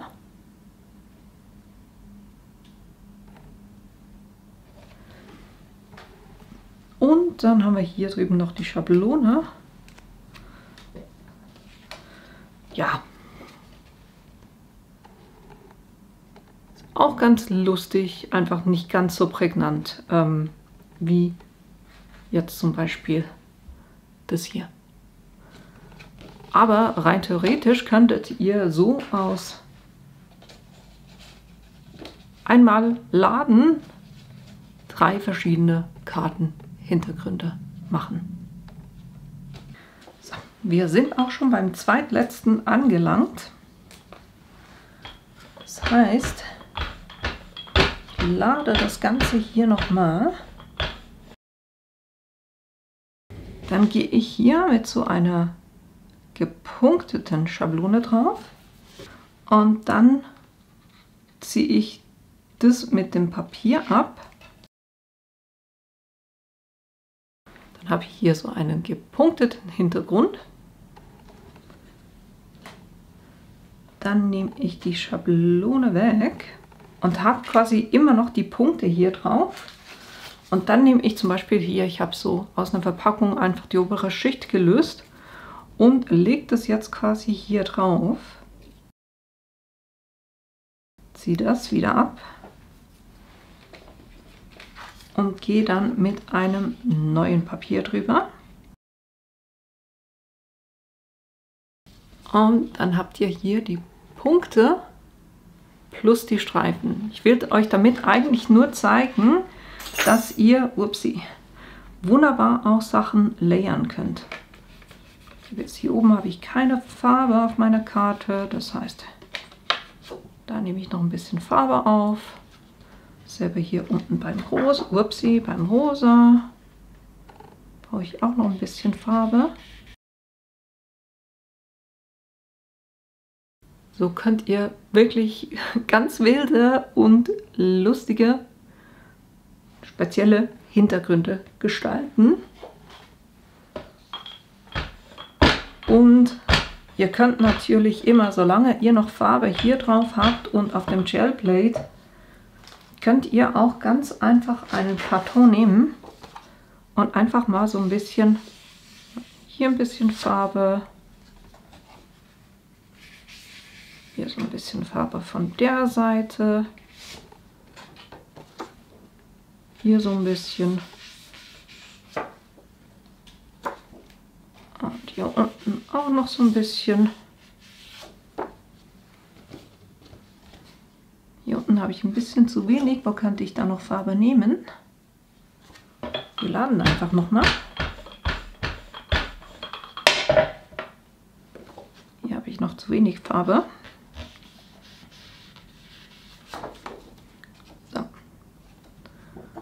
Dann nehmen wir hier unten noch ein bisschen Violett.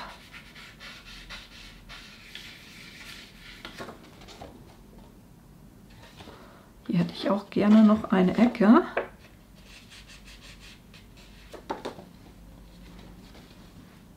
Das heißt, ihr könnt auch komplett wild auf dem Gelplate die Farbe dann hochheben und so euren Hintergrund gestalten. Sieht echt auch richtig cool aus. Genau, das war das, was ich euch mit dem Gelplate zeigen wollte. Jetzt putze ich das kurz und dann kommen wir noch zum letzten Punkt, den ich euch zeigen wollte. Oder, nee, ich zeige es euch kurz, dann sind wir den auch schon durch. Und zwar habe ich das manchmal, dass ich so dass ich Vintage-Sachen machen will, aber die nicht so richtig nach Vintage aussehen, weil die Kanten einfach zu schön sind. Und da mache ich das so, dass ich hier diese Geraden, mit denen funktioniert es eigentlich am besten. Dann brauche ich Braun. Das haben wir hier. Wo ich hier ganz einfach die Farbe aufnehme und dann quasi über die Kante drüber hier gehe.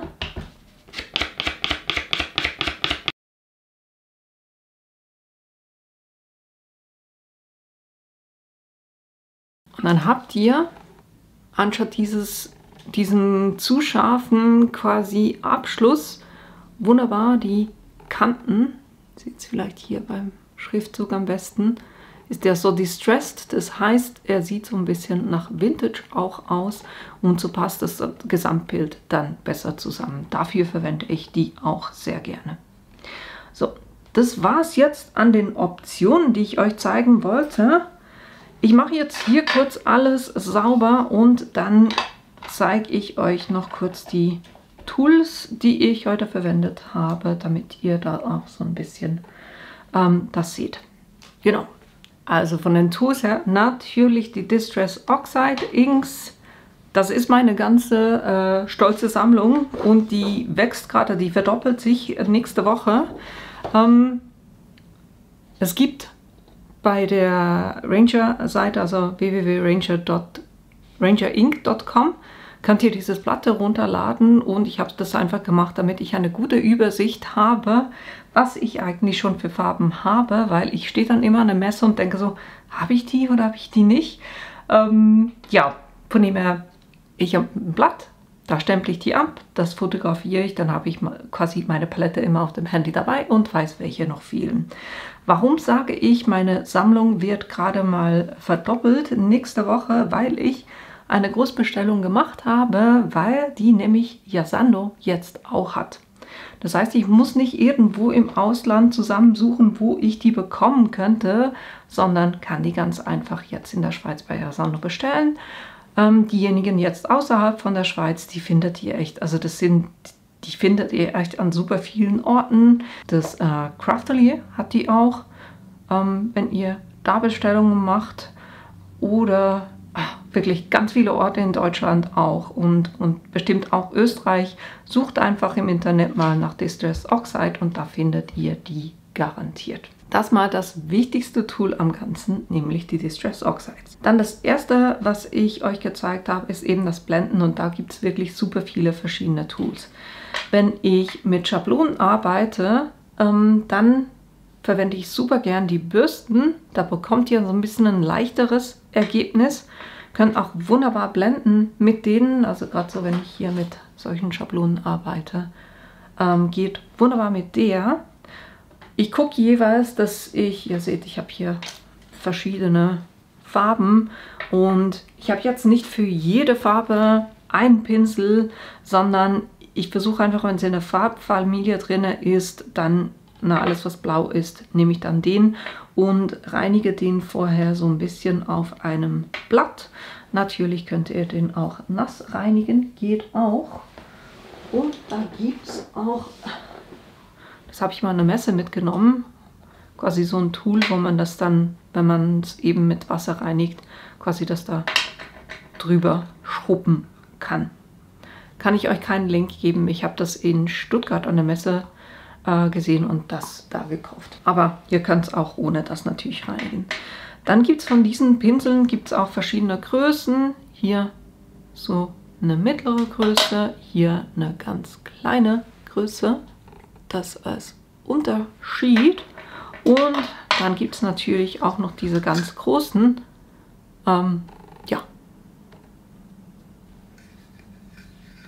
Verwende ich gar nicht so oft, muss ich sagen. Eigentlich, wenn ich großflächiger gehe, verwende ich oft diese hier. Und zwar gibt es eben, das sind beide auch von Ranger. Und eines, seht ihr, ist flach, das andere ist rund. Das hier gerne zum Distressen eben von Kanten, weil ich da schön über die Kante fahren kann. Und sonst zum Blenden verwende ich extrem gerne den hier, weil wenn ich hier Farbe auftrage und dann aufs Papier gehe, passiert es mir oft, dass ich diese Kante sehe. Und da das hier so gewölbt ist, passiert das mit dem wesentlich weniger. Das heißt, wenn ihr nicht geübt seid und mit diesen Tools arbeiten wollt, würde ich eher hier diese abgerundeten empfehlen. Und das sind eben diese Mini Domed Ink Blending Foams, die man da kaufen kann. Ich kann euch echt nicht zu allem Links reinmachen, weil teilweise weiß ich auch nicht mehr, wo ich die gekauft habe. Es ist ein Sammelsurium von Sachen, die ich wirklich schon lange habe, weil ich eben auch schon extrem lange mit diesen Stempelkissen arbeite. Dann ein weiteres Tool, was ich sehr empfehlen kann, und das habt ihr heute auch schon oft gesehen, ist eben es ist eben kein Föhn, steht auch drauf, nicht zum Haarföhn gedacht, weil der wird richtig heiß, aber er bläst halt einfach nicht und dadurch kann man wunderbar Sachen, die man gezeichnet hat oder Sachen, wo man mit Wasser gearbeitet hat, die schnell trocknen. Hier eine kleine Empfehlung, die ich auch bekommen habe für diejenigen in der Schweiz. Das ist ein zweipoliger deutscher Stecker und wenn ihr da einen Adapter nehmt, der ist ja für 3-polig gemacht. Das heißt, da hängt dann ein freier Pol und da wurde mir gesagt, dass das keine gute Idee ist und deshalb habe ich mir einen Reiseadapter geholt, der 2-polig ist. Kann ich das hier nämlich wunderbar reinmachen und habe dann unten den Schweizer Stecker. Ne? Als kleiner Tipp, den ich gerne weitergebe zu diesem Tool. Aber ich habe das wirklich, ich sag's euch, ich habe das sicher 3 Jahre lang immer wieder gedacht, ne, möchte ich eigentlich? Und dann habe ich irgendwie so kleine Babyföhns und solche Sachen gekauft. Aber es ist nicht dasselbe. Es ist wirklich, dieser Föhn ist echt einmalig, finde ich. Genau. Das zu dem Hilfsmittel. Dann diese Brayer oder Walzen, Gummiwalzen. Bastelgeschäft habe ich die gekauft und da die kleine, wenn ihr direkt etwas übertragen wollt, oder ihr habt es auch gesehen beim Jailplate, wenn ich das Papier quasi fest auf das Jailplate drauf streichen will, funktioniert das wunderbar. Zum Vermischen der Farben auf dem Jailplate habe ich einfach gemerkt, dass eine größere Walze extrem viel besser funktioniert, weil mit der müsste ich quasi von Violett rüber zu Rosa und wieder zurück. Das heißt, A, sehe ich überall dann diese Streifen und B, muss ich eigentlich mit der einen Farbe ganz rüber, was nicht das Ziel ist. Hier kann ich einfach so ein bisschen in der Mitte bleiben und kann so trotzdem die Farben wunderbar miteinander verblenden. Also das kann ich euch wirklich empfehlen, einen großen Roller zu haben, der dann zur Größe von eurem Jailplate passt. Und ihr habt auch gesehen, ne, ihr könnt durch diese Rolle dann wunderbar auch die Farbe einmal auftragen, das abrollen. Dann habt ihr noch so viele Farbe auf der Rolle drauf, dass ihr die trotzdem nochmal aufs Jailplate auftragen könnt und noch einen zweiten oder sogar dritten Abzug machen könnt. Also das ist wirklich ein cooles Tool. Stempel und Stanzen, sage ich euch ganz ehrlich, ich habe die über die Jahre hinweg zusammengekauft, aber wie gesagt, das wird bei mir dann, wenn ich es gekauft habe, quasi aus der Verpackung genommen und in diese Hüllen reingemacht. Ich habe 3 verschiedene Hüllengrößen, wo ich meine Stempel, Stanzen, Schablonen aufbewahre, damit das so ein bisschen einheitlich ist. Und ich habe mir nie aufgeschrieben, von wem jetzt was ist. Von dem her, ich kann es euch nicht sagen. Und die Schablonen, die kann man kaufen, aber ich habe hier von Silhouette das Stencil Material, das ist das, was nicht klebt. Und da könnt ihr mit dem Plotter so dermaßen einfach eure eigenen Schablonen gestalten. Und ich liebe es. Ich mache das wirklich sehr, sehr oft, dass ich hier einfach meine Schablonen gestalte. Und eben einer meiner absoluten Lieblinge ist auch hier diese Wolkenstanze, Schablone, wo ich ganz einfach viele Punkte aneinandergereiht habe, die dann verbunden habe, sodass jede Kante so ein bisschen anders aussieht und so kann ich das auch auf dem Papier bewegen. Ne? Also hier, ihr könnt solche Sachen kaufen, kostet meiner Meinung nach sehr viel Geld, wenn man es eben selber mit dem Plotter auch schneiden kann. Und ihr seht, wie filigran ich hier mit dem Plotter schneiden kann.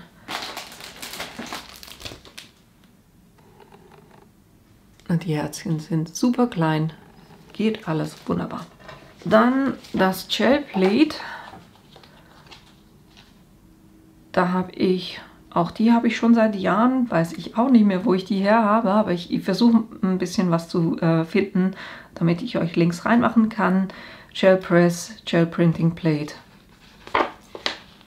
Hier auch. Die Anwendung wird gezeigt. Wird halt viel eben im Mixed Media Bereich verwendet, aber ihr seht, ihr könnt die wunderbar auch mit den Distress Oxide Inks verwenden. Embossing Sachen habe ich, glaube ich, schon zu Genüge auf meinem Kanal gezeigt. Hier Versamark ist eines von diesen Embossing Stempelkissen. Hier das Pulver, damit das Embossing Pulver dann nur da haftet, wo ihr auch die Versamark Tinte habt. Und Embossing Pulver habe ich hier einerseits das Clear von Ranger und dann aber auch von Paper Poetry das Weiß. Und natürlich den Föhn noch dazu. Die gibt es auch an verschiedensten Orten. Dann haben wir hier den Sprayer. Den liebe ich auch, weil er eben, ich kann beides machen. Das heißt, ich kann wirklich einen schönen Sprühnebel machen, wenn ich voll drauf drücke. Oder wenn ich nur so ein bisschen zögerlich drauf drücke, dann kommen da auch große Tropfen. Oder ich kann es auch in meine Hand sprühen und dann von da quasi die Tropfen machen. Ist super, jetzt nicht nur eben um Wassersprühe auf Karten zu machen, sondern eben auch, wenn ich irgendwas reinigen will, wirklich kurz Arbeitsplatte einsprayen, Mikrofasertuch reinigen und gut ist. So, und dann kommen wir auch noch zum letzten, am meist gezeigten Element. Und das ist hier von Tim Holtz und Tonic die Glasplatte. Die ist wirklich hilfreich. Ihr seht die bei mir einfach nicht so viel, weil ich eben genau das Problem habe, dass sie reflektiert, und zum Filmen mit einem Licht, damit ihr auch seht, was ich mache, ist das nicht so angenehm, und deshalb seht ihr die auch nicht so viel oder so oft. Hier drüben habt ihr auch Glas auf weiß, hilft manchmal auch so ein bisschen, wenn man mehr sehen will, wie fest habe ich eine Farbe aufgeweicht. Hier habt ihr wunderbar Zentimeter und Inch angegeben in alle 4 Richtungen. Ihr habt ein schönes Raster, um Sachen auszurichten. Wie gesagt, ihr könnt hier wunderbar drauf arbeiten und das wunderbar abwischen. Und dann hat es hier eben diese zusätzliche Matte, die so ein bisschen klebt hier. Und damit könnt ihr dann auch mit Farben, die eben nicht so Puddles bilden sollen, könnt ihr das hier wunderbar auch verwenden. Die wird, ich glaube mich zu erinnern, auch diese Matte habe ich schon seit 4 Jahren.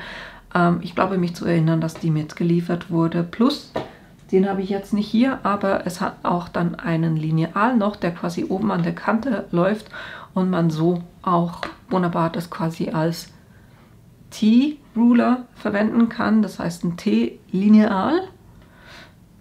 Alles Möglichkeiten und hat eine angenehme Größe von der Fläche her. Das war jetzt alles, was ich euch heute zeigen wollte. Ich wollte schon sagen schon, aber schon wäre übertrieben. Ne? Ich weiß jetzt schon, ich bin noch am Aufnehmen und wir haben sonntags 14 Uhr. Das Ziel war eigentlich, dass ich gestern Abend fertig werde, aber ich hatte so viele Ideen, wo ich einfach gesagt habe, oh, das möchte ich auch noch zeigen, das möchte ich auch noch zeigen, dass ich jetzt schon weiß, das Video wird extrem lang. Aber ich hoffe trotzdem spannend für euch, damit ihr seht, warum ich eben diese Distress Oxide Inks von Ranger so dermaßen gerne mag und mit denen so gerne arbeite und da eben auch die noch aufstocken werde. Ich hoffe, die Ideen waren hilfreich für euch, dass euch das gefallen hat, dass ihr da selber auch Lust habt, das auszuprobieren, das eine oder andere. Ich weiß, das wird sicher nicht alles jedem gefallen haben, aber ich hoffe, da war für jeden ein bisschen was dabei. Und ich hoffe natürlich auch, dass ich euch in einem meiner nächsten Videos wiedersehe. Bis bald!